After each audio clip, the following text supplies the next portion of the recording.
এই ফ্যাসিস্ট কখনো আমাদের দেশের কল্যাণে কোনো কিছু করে নাই। আমাদের এই তরুণ সমাজকে ভুলিয়ে দেওয়া হয় 1972 সাল থেকে 75-এর যে ইতিহাস। আমাদের যেটা চাওয়া সেটা হচ্ছে কি ভাই, এই জুলাই গণ অভ্যুত্থানে আহত এবং শহীদ ভাই আমরা যারা আছি আমাদেরকে ভুলে যাবেন না।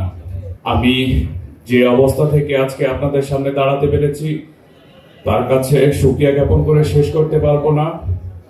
সর্বোপরি তার মহান দয়া এবং আপনাদের দোয়ায় আজকে এই জায়গাতে দাঁড়িয়ে আছি। আমি এই জুলাই গণ অভ্যুত্থানের একজন আহত।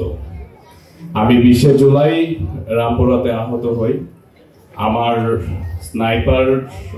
স্নাইপারের গুলি ছিল আমার পিঠে বিদ্ধ হয়ে আপনার পিঠের উপর দিয়ে বের হয়েছে।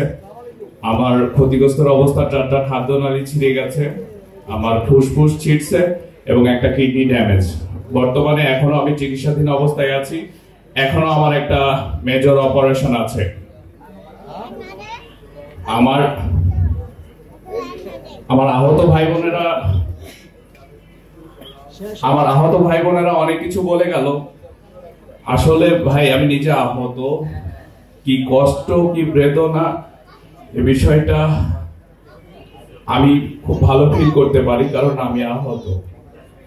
আমি আর আপনাদেরকে নতুন করে এই আহতর কোনো কিছু বলতে চাচ্ছি না, শুধু এতটুকুই বলবো আমাদের যেটা চাওয়া সেটা হচ্ছে কি ভাই, এই জুলাই গণ অভ্যুত্থানে আহত এবং শহীদ ভাই আমরা যারা আছি আমাদেরকে ভুলে যাবেন না, আমাদেরকে ভুলে যাবেন না।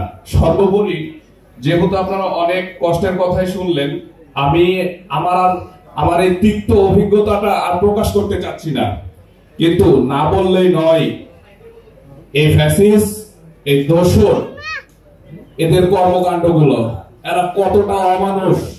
এই ফ্যাসিস্ট কখনো কারো আত্মীয় হতে পারে না। এই ফ্যাসিস্ট কখনো আমাদের দেশের কল্যাণে কোনো কিছু করে নাই। আমাদের এই তরুণ সমাজকে ভুলিয়ে দেওয়া হয় 1972 সাল থেকে 75-এর যে ইতিহাস। এই ফ্যাসিস্ট, এই হাসিনা, এ আসলে ফ্যাসিস্টের স্বৈরাচারের রোল মডেল। এর গোড়াপত্তন তার বাবা নিজেই, শেখ মুজিবুর রহমান। সে শুরু করেছিল। এই হাসিনা শুধু সেই বিষয়টাকে একটা বিজনেস আকারে বলেন বা রোল মডেল বলেন, সেটা প্লে করে গেছে। আমাদেরকে অনেক ইতিহাস থেকে তারা দূরে রেখেছে। আমরা অনেক কিছু জানি না, অনেক কিছু আমাদের ইতিহাসে আমরা এখন হয়তো জানছি, কিন্তু তার সময় আমাকে এইসব জানতে দেওয়া হয় নাই, আমরা বুঝতে পারি নাই। তো আমি যে বিষয় বলবো, সর্বোপরি আমাদের দেশে যে আইন ব্যবস্থা আছে সেটাকে আমরা জানি যে এটা একটা পবিত্র জায়গা, কিন্তু এই পবিত্র জায়গা থেকে প্রথম কুলুষিত করেছে এই হাসিনা। এই হাসিনাকে এই আইনের মসনদে বসে সে আমাদের প্রাণপ্রিয় অনেক ওলামায়ে একরাম, মাওলানা দেলোয়ার হোসেন সাইদি, আমার মাসুদ ভাই আছে, ওনার কিছু আমি ডকুমেন্টেশন দেখেছিলাম আমাদের সাইদি সাহেব স্যারের জন্য। উনি আমাদের বাংলাদেশের আইডল ছিলেন না, উনি আমাদের পুরো পৃথিবীর আইডল ছিলেন। ওনার মতন মানুষকে উনি ছাড়তেন নাই।